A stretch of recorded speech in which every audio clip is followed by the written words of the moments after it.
going to move on, guys, on that note, to the fifth topic, the penultimate topic on the show tonight. And everyone's favourite Dane has been out speaking. Mads Mikkelsen has been out speaking. Everyone's favourite Dane, really. Can you name another Danish person? I can't.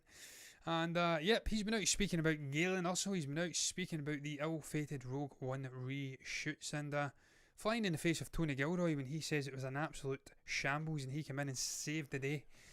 Rewrote half of it, changed the ending, and made it not such a soppy shit ending, really. He's come out and he's flying in the face and he's had this to say. I'm going to try and zoom in a little bit on that because that's far too small. Let's zoom in, shall we? There we go. He's had this to say. I've got geriatric eyes, I can't read that from here. Some of it was a little chaotic. There was no secret that there was some rewriting, not recruiting. I'm making things up in the script while we were doing it, and when you do that, it's obviously very tricky for the other actors to know, what am I carrying into this room now? You know, I opened the door, I'm not back to what happened before, so there was some of that. Having said that, it always felt like a solid story. A young girl lost, who doesn't, lost who in brackets, doesn't know where she belongs, doesn't know where she belongs in the world.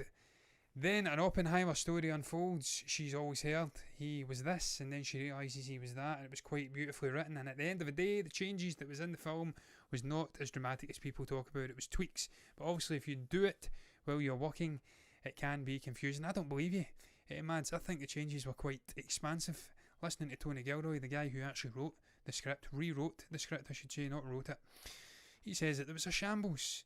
All of the characters were surviving to the end. We didn't have the Vader corridor scene. He came in, clear head, non-Star Wars fan, rewrote it all and made it more coherent and a better ending, a darker ending.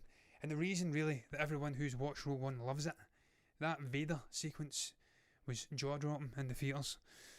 And that wouldn't have been there if it wasn't for Tony Gilroy. So whilst I respect you, Mads, and I love you as an actor, I think you're talking absolute shit here. And you're dancing around in half-truths. Maybe it's the elements that touched his character weren't as widespread and maybe weren't as big and meaningful to the story, the changes to his arc, but I think the ending was drastically changed, and I'm glad it was. But look, man, I don't know why I put that in there. It was just a little filler topic to see me out to the end. I thought those sort of first primary topics I touched upon in the show tonight were a little bit more juicier. So on that note, I'm going to move on because I ain't got much more to say.